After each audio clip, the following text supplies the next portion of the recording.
Toyota is testing a hydrogen fuel cell electric car in India. Even as the entire industry is moving towards all electric transmission, Toyota remains adamant about hydrogen cars. They either don't want to switch or don't have the requisite expertise.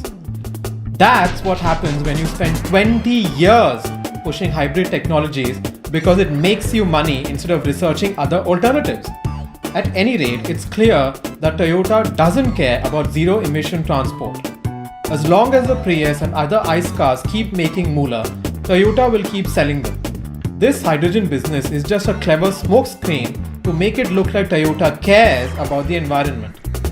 Face it, Toyota, the Prius and other hybrids belong to the past, just like ICE cars.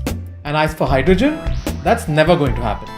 Either join the EV race this decade or get ready to be pulverized by your competitors in the near future. Fiat Chrysler may launch a Jeep-style electric SUV in India. Fiat doesn't even want to sell its one bona fide EV, the Fiat 500e. In fact, Fiat Chrysler CEO literally begged consumers to not buy the car because it was losing the company money. We're not making that up. Look it up online. You know what? If Fiat does bring a Jeep EV to India, I'll eat one of my hats. It'll probably go down easier than swallowing Fiat's tall tales.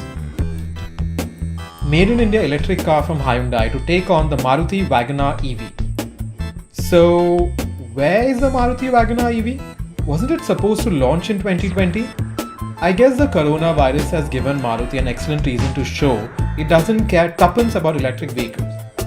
As for Hyundai, it hasn't even announced any new electric car for India yet. Rush Lane is basically comparing one hypothetical EV with another hypothetical EV and calling it news. Quality journalism, guys. Vespa Electrica to arrive in India by June as a completely built-up unit. Vespa has been showcasing the Vespa Electrica since 2018 at multiple auto expos. Now, even though we have a supposedly firm date, we are willing to bet that Vespa, like other ICE manufacturers, will only produce a limited number of models and put caps on orders. That way, if they sell only a few vehicles, they can claim EVs are not in demand in India. And if they sell a good number of vehicles, they can brag how environmentally friendly they are. It's a win-win situation for the company, but ultimately it's the earth that loses out. Thank you, Abhishek, for some awesome EV gossip that you gave us. Rafe, I have a question for you. What can you say about sites like Gadiwadi and Rushlane, etc.? We've been seeing a lot of fake EV news which has been coming from these ICE-centric auto websites. Why is that? Well, Amit, I think it's mainly because they realize that there's a huge demand for electric vehicle news, and people want to know what's going on, what are the new models in the market, what the specifications are. And these websites have realized that, and they're just trying to fill in the gap with a bit of speculation, a little bit of rumor. And that's their game, basically. Views generate money, and that's what they want, so they're just putting up stuff. Toyota's hydrogen fetish is so annoying, and Toyota is one of the world's best car manufacturers. Yet they're not getting into the pure electric cars, but distracting people with their hydrogen technology. They are playing a big game. You know, they're confusing people with their hydrogen cars, even though they are aware that electric vehicles have already taken off globally. All they want to do is sell their ICE cars and delay the EV revolution. Multiple automakers have been doing this. They have been playing the hydrogen game and distracting people from EVs. This has been happening over the last 2 decades.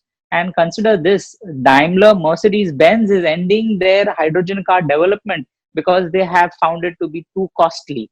Let me quote, Daimler research head Markus Schaefer has said the following, fuel cells have a cost issue and it's all about scaling. We need volume.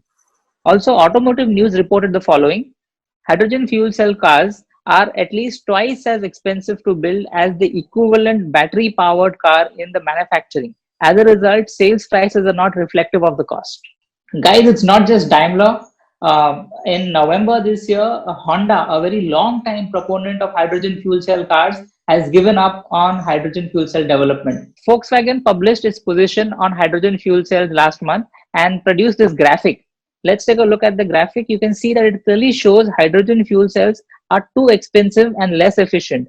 Volkswagen concluded by saying, everything speaks in favor of the battery and practically nothing speaks in favor of hydrogen. But Rafi, these same car manufacturers and paid mainstream media have been telling us that hydrogen technology is the future of cars. So, but what is going on? What is going on is that these automakers were very well aware that hydrogen is inefficient as compared to electric vehicles. But they have continued to push on hydrogen because that allowed them to delay the onset of electric cars in the mainstream. However, now that companies like Tesla have kicked their butt, many of them like Daimler, Volkswagen, Honda, they realize that they just can't keep on playing games anymore, and they have accelerated their EV programs. Ultimately, Toyota is also doing the exact same thing by playing the hydrogen game. And we wouldn't be very much surprised if very big anti-electric vehicle companies like Maruti in India also start playing the hydrogen card. The best case hydrogen fuel cell doesn't win against the current case batteries. So then obviously it doesn't make sense. So Elon Musk was right. He called fuel cells the fool cells. This is to show that how these companies were actually making a fool out of us by playing the whole hydrogen game. Toyota, take your shady hydrogen games elsewhere. India cannot afford to waste any more time. We need to go electric right now.